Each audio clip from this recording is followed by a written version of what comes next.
employees are yearning, longing for companies that care about them and that truly Mm. show that they care. And that can mean a lot of different things to different people, to different companies based on the industry and based on a lot of different things. But if we really think about taking it back to the basics, to the foundation of how to treat people, then you're already ahead. Welcome to the Optimized Workplace. I'm your host, Fran Bishop, where our discussions with influencers, experts, and innovators are helping to transform the well-being and sustainability of today's workplaces and spaces. Today, I'm speaking with Vanessa Cacho, who specializes in business consulting and human resource management with her firm, MTech Services. Throughout her career, Vanessa has worked with private companies and commercial, supporting all sorts of businesses and really looking firsthand at the absence of what she calls the 3 E's that have made a difference in her business and in her career, the trajectory and how disproportionately it's impacted Black and Brown people. Vanessa's unique and diverse experiences have presented the keys to success, and her goal is to share them with the world, particularly with young people of color who've not yet had the opportunity to really implement these 3 E's and assist them in realizing their full goals and their life's purpose. So we're going to get right into this conversation because Vanessa, it sounds like to me you have a lot to unpack, particularly for leaders, team leads, commercial, and even entrepreneurs when it comes to impact in the corporate environment. So Vanessa, welcome to the show. Thank you. I appreciate this. So please tell us a little bit more about your company and really how you even got into this HR consulting and why you feel it's so impactful and so important.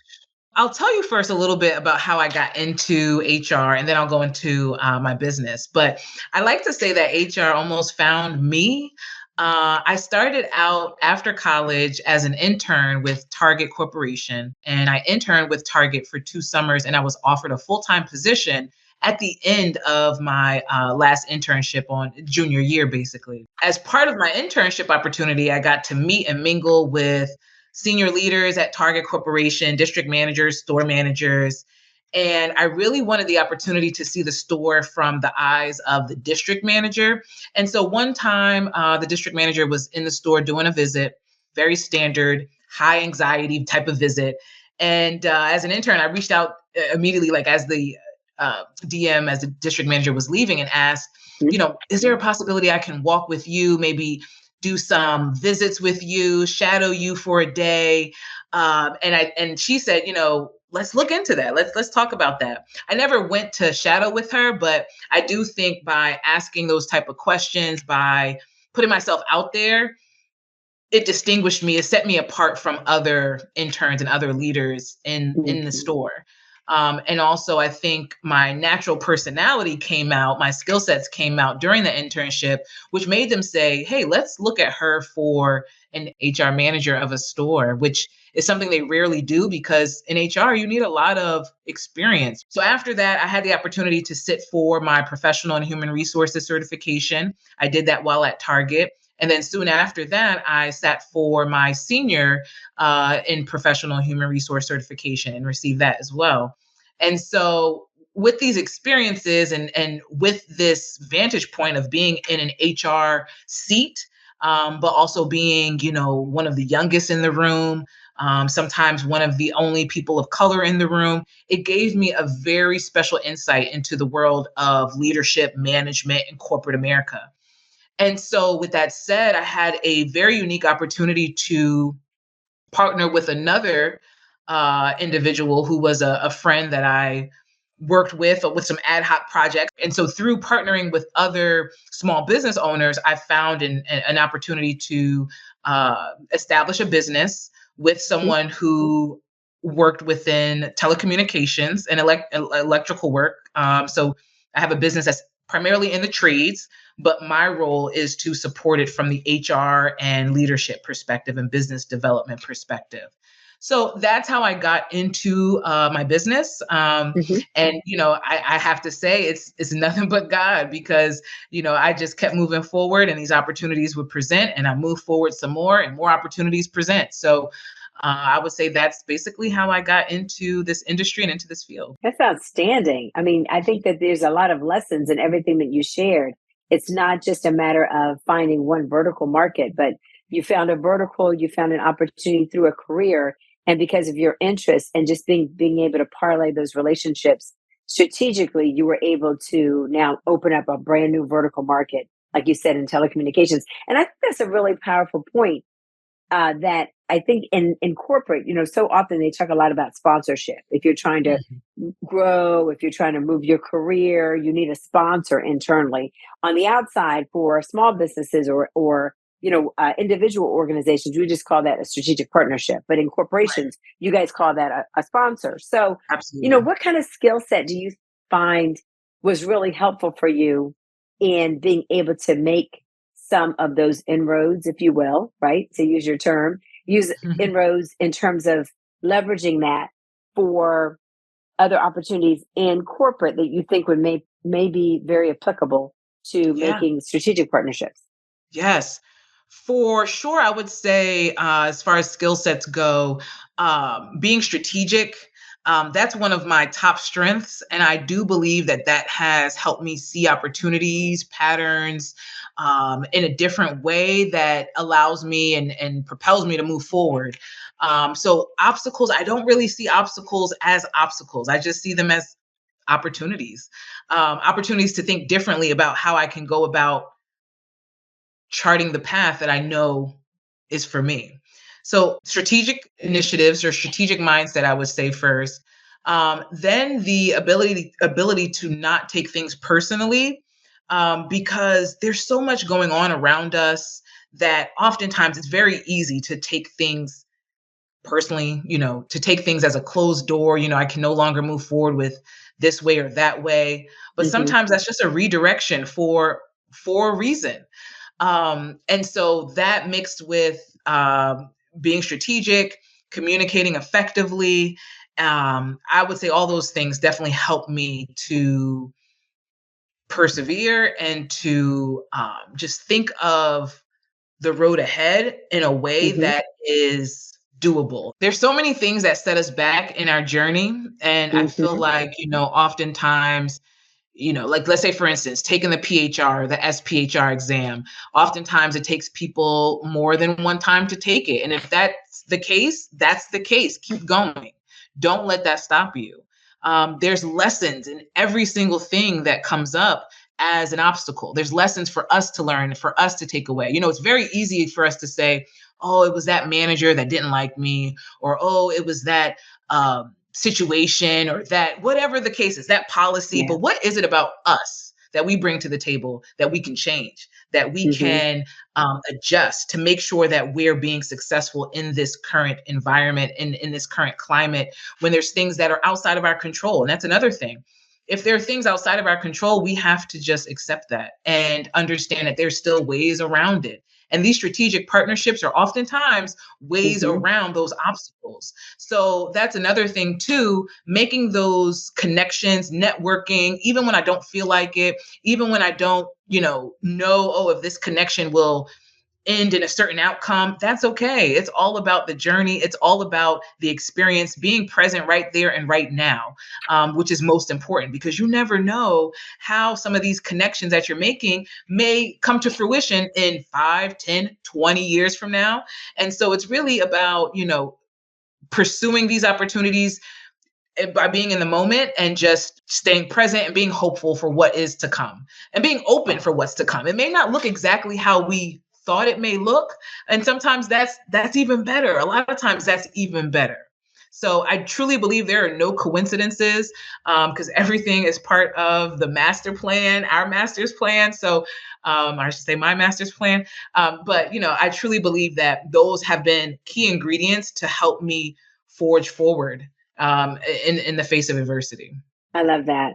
I particularly love the part where you mentioned the journey and really being open to whatever the journey has for you and enjoying it. So often, I get the question, I'm sure you get the question. I've been in business almost 30 years. How did you get started? What was your biggest learning lesson? If you had to do it all over again, what would you do differently? And really, it is a journey, right? You don't make $1 million. Most people don't.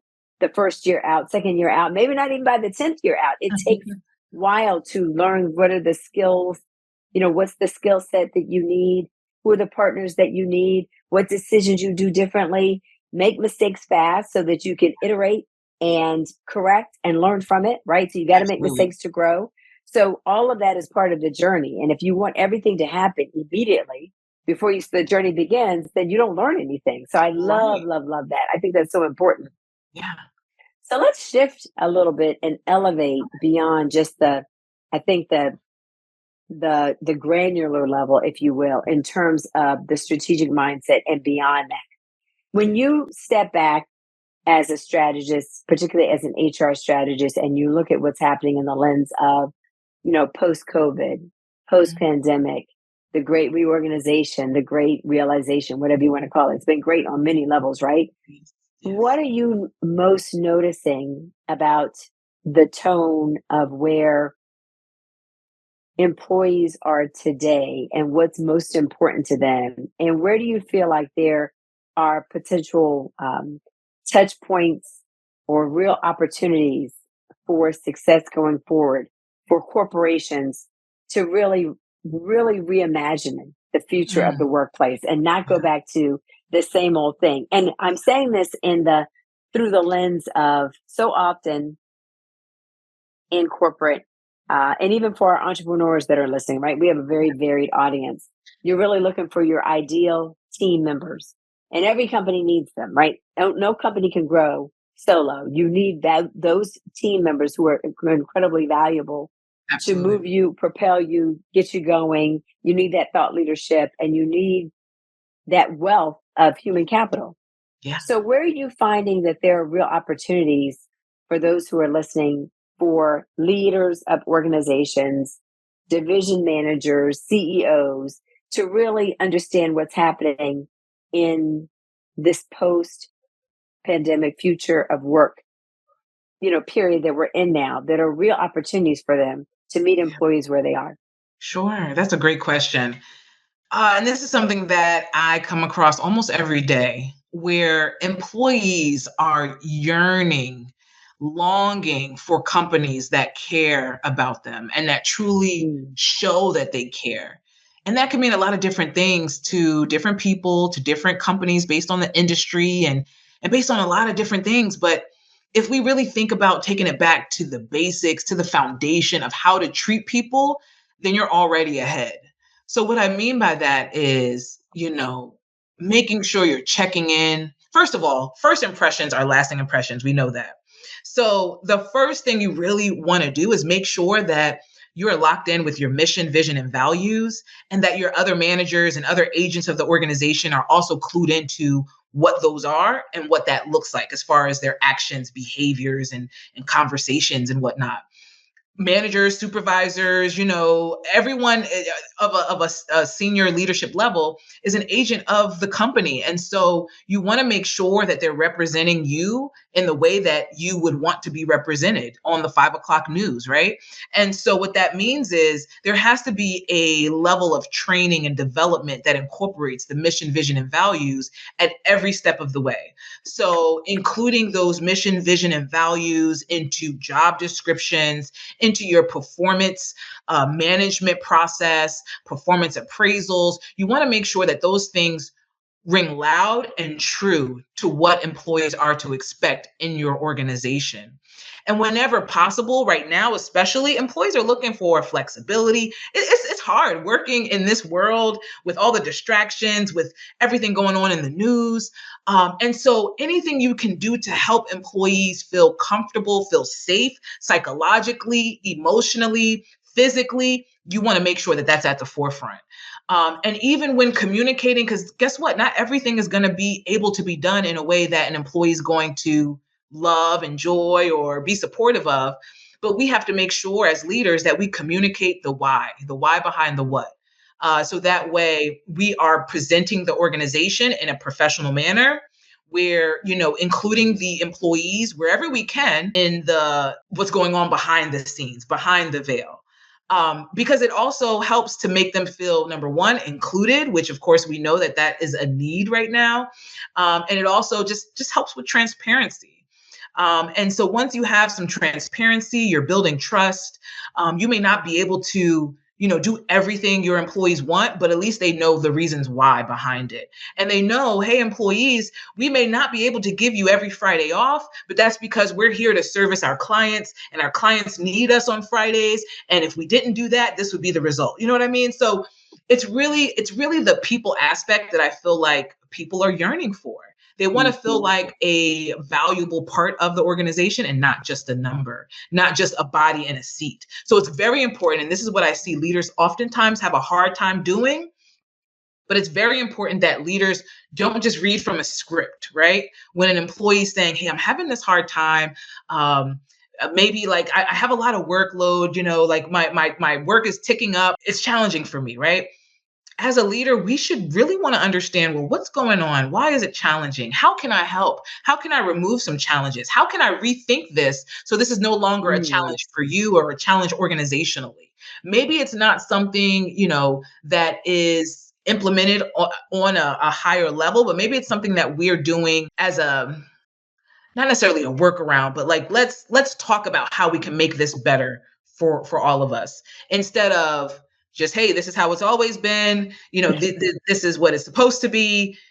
You're not cutting it. There has to be a level of going a step further to really help and support our team. Now, if it's a person that's been historically not cutting it, not meeting expectations, that's a whole nother conversation. But we know, as people, we go through things all day, every day. And I believe that there used to be a communication track of, hey, whatever you're going through at home, leave that at the door. No longer can people really leave these things at the door. And we have Nope. to respect that. We have to understand, acknowledge, and support them where they are. So if that means offering an employee assistance program, maybe that's something we need to do so we can encourage our employees to get free counseling or free legal advice. A lot of EAPs offer that.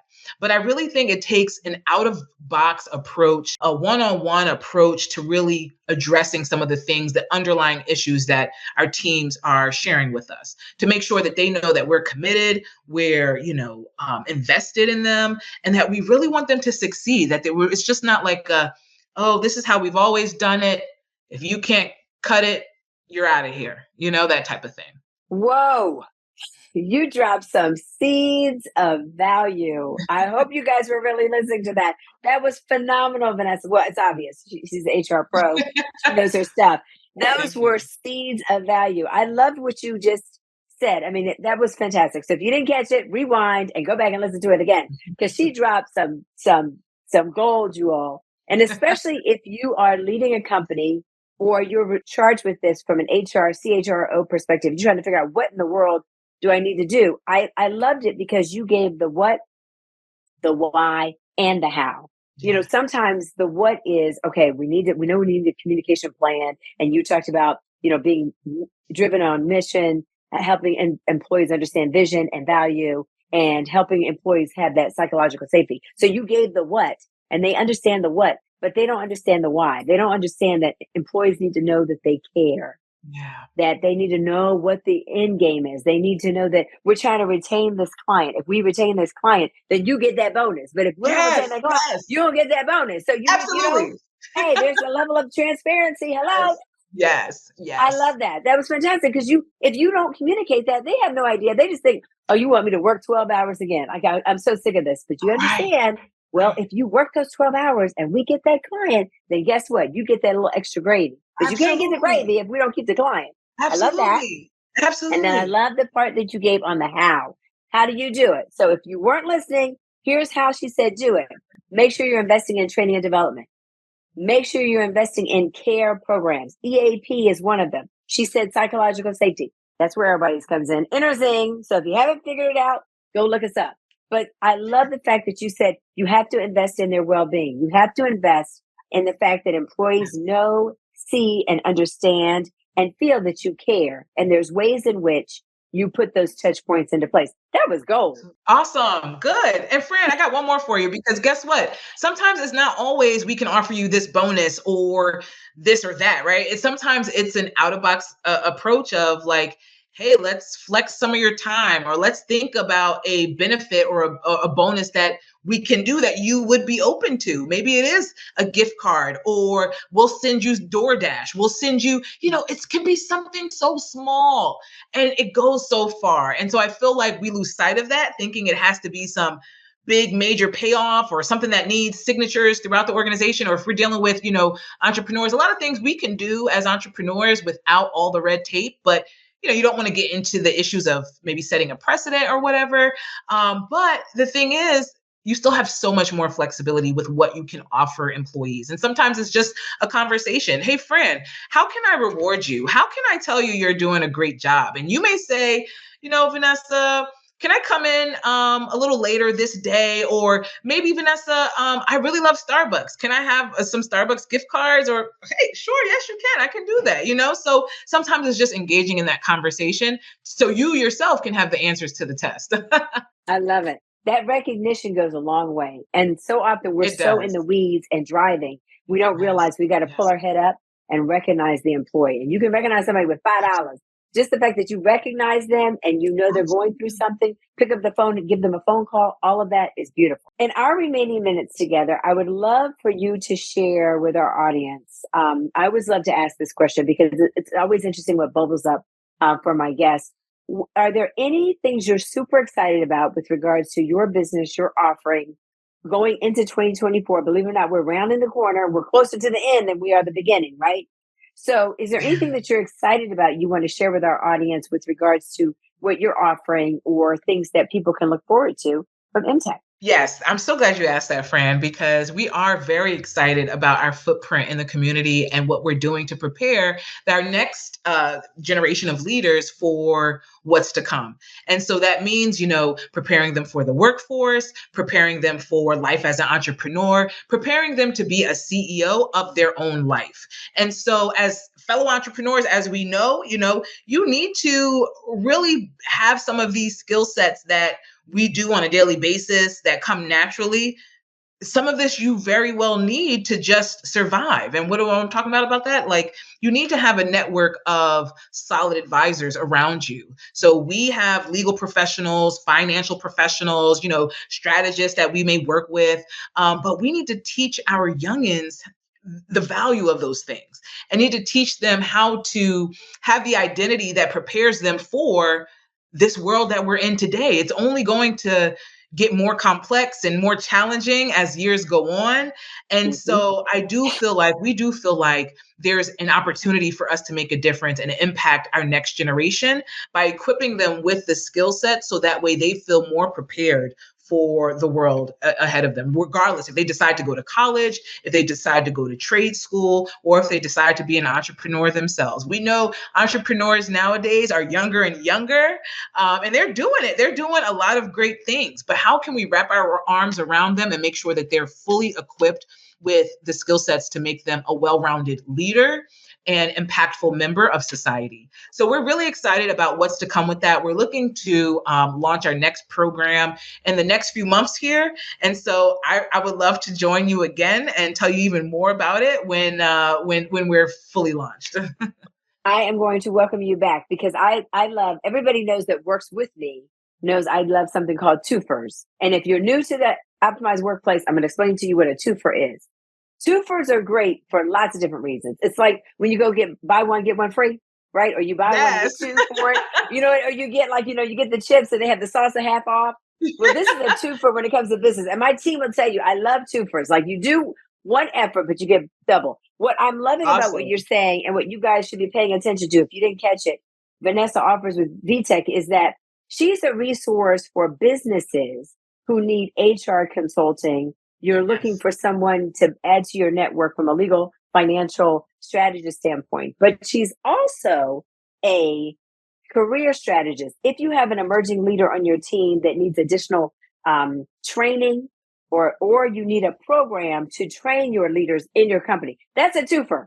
If you don't realize that's a Yes. twofer, because she's one resource, but she can help you in both of those ways. So you go, girl. That is Yes. fabulous. I love that. I Thank love that. you. So that's she's a Washington-based business. You guys need to know that. So she's based in the Washington area, but I'm assuming, Vanessa, you work with companies all over the country, right? Because you said about Yes, 50 that's right. different. clients that you have right now. So she works all over the country. You are a maven, I think, Oh, of thank you. resource. I love that. I really have enjoyed this conversation. I'll be honest with you. I didn't know where it was going in the beginning, but now as we rounded the corner, you are a fantastic resource. So I'm definitely going to invite you back to the Optimized Workplace, and I'll Please definitely do. be looking to see what else you have to offer. We'll put all of your information in the show notes for those of you who Awesome. are listening that want to get a hold of her company. But you really are, because having been in business for 30 years, I can tell you and anybody listening, when it comes to finding valuable resources, it's all about asking somebody, who do you use for that? Like, that's always Absolutely. something you do. Who do you use for that? Absolutely. Who's your legal? Yeah. Who's your CFO? Who's your fractional this? Who's your fractional that? Who are you using for accounting? And that's how you grow until you really know That's and right. you get better. So you're a That's right. fantastic resource for all those Thank reasons. So you. you guys remember Vanessa Cacho, MTech. Anything else you'd like to leave with our listeners as we close up our show? Nothing else really comes to mind, only that definitely I'm here to offer support, especially, I know a lot of entrepreneurs are listening in, and you may not necessarily have someone that has an HR hat on your team, or maybe you need to diversify a little bit. I'm here to help and support. Call me. I'll be willing to, partner with you and help make your situation a success as much as possible. That's my goal. So that's what I'll leave with for today. I love it. Well, she gave you the open door, and you got to walk through it. Thank you all for listening today. This is Fran Bishop of the Optimized Workplace. Thank you for joining us for this fantastic episode. And remember, it's always many, that means small, monumental moments that make the biggest difference in your life and in your well being. I'm Fran Bishop. Have a great day, everyone.